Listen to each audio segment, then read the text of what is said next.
Hello guys, welcome to my YouTube channel best share analysis में आपका स्वागत है। तो चलिए आज हम बात करने वाले हैं एक टेलीकॉम सेक्टर की कंपनी के बारे में जिसको लेकर जो न्यूज़ आ रही है वो थोड़ी सी नेगेटिव है, बट फिर हम जानेंगे वो न्यूज़ को। उससे पहले शेयर की एनालिसिस करते हैं।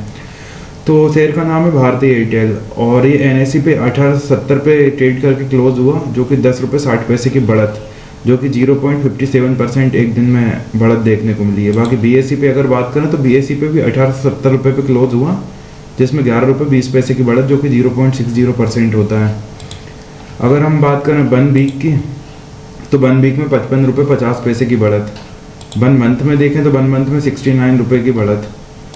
3 मंथ में देखें तो 153 रुपये की बड़ी गिरावट।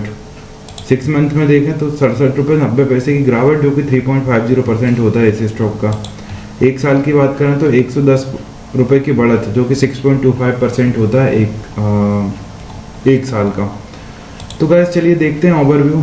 तो कल का जो लो लगाया हुआ था वो 1859.90 का लगाया हुआ था, और जो हाई लगाया हुआ था वो 1874.60 का लगाया हुआ था। 52 वीक लो की बात करें तो 1732.35 है, और 52 वीक हाई की बात करें तो 2174.50 है।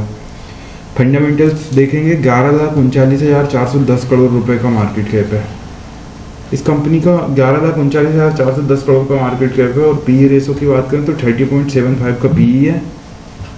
इंडस्ट्री पीई की बात करें तो इंडस्ट्री पीई 36.83 का है। तो इंडस्ट्री पीई के आसपास ही है थोड़ा सा।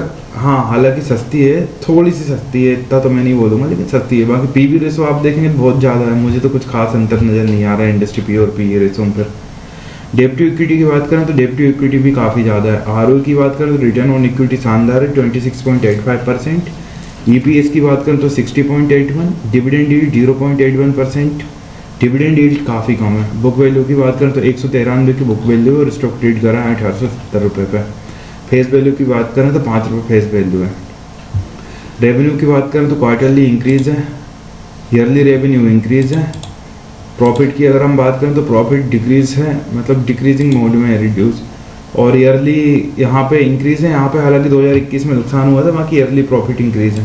नेटवर्थ की बात करें तो साल दर साल बढ़िया ग्रोथ देखने को मिल रही है नेटवर्थ में। टेलीकॉम सर्विस सेक्टर की एक कंपनी भारती एयरटेल को तो लगभग सभी जानते हैं, आप सिम भी यूज़ करते होंगे।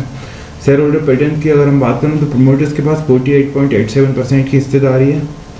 फॉरेन इंस्टीट्यूशंस के पास 28.80% की हिस्सेदारी है।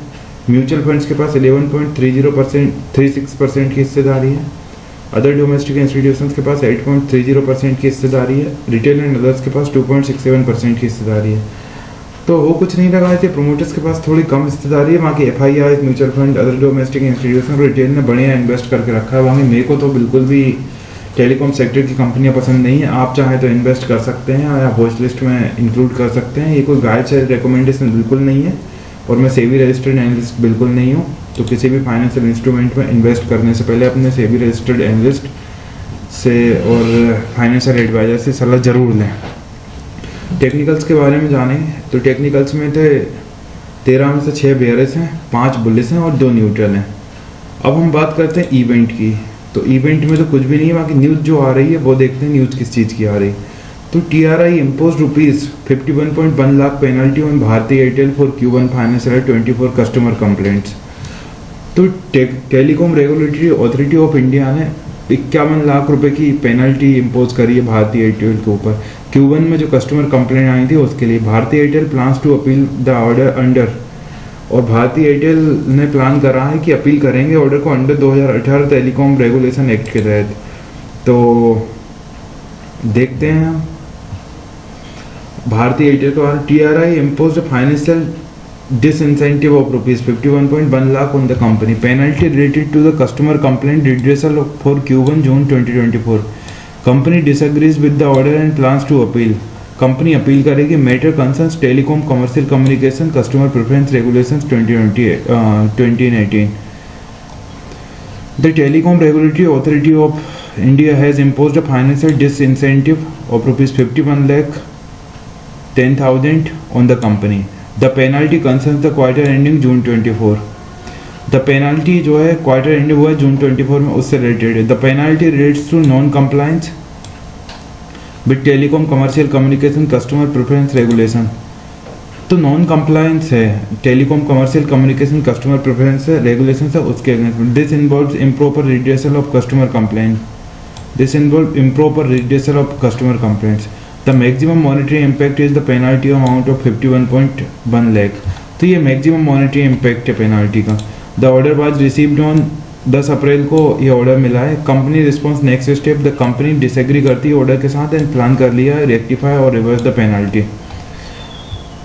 अब स्टेक होल्डर्स हैं, जो शेयर होल्डर्स हैं, उनके लिए क्या है इसका मतलब? Shows regulatory compliance issues link to customer service rules, companies disagreement suggest possible further proceedings.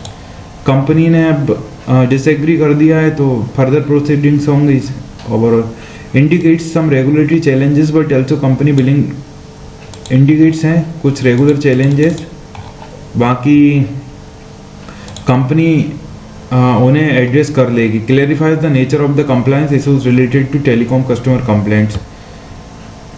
Investor को ये ध्यान देना चाहिए the regulatory action as part of understanding the company's governance and compliance environment.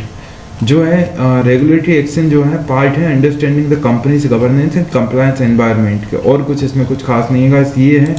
बाकी ये स्टॉक न्यूज़ में रह सकता है। तो इसी तरह और भी स्टॉक रिलेटेड न्यूज़ जानने के लिए हमारे चैनल को लाइक शेयर सब्सक्राइब करना बिल्कुल ना भूलें। Thank you.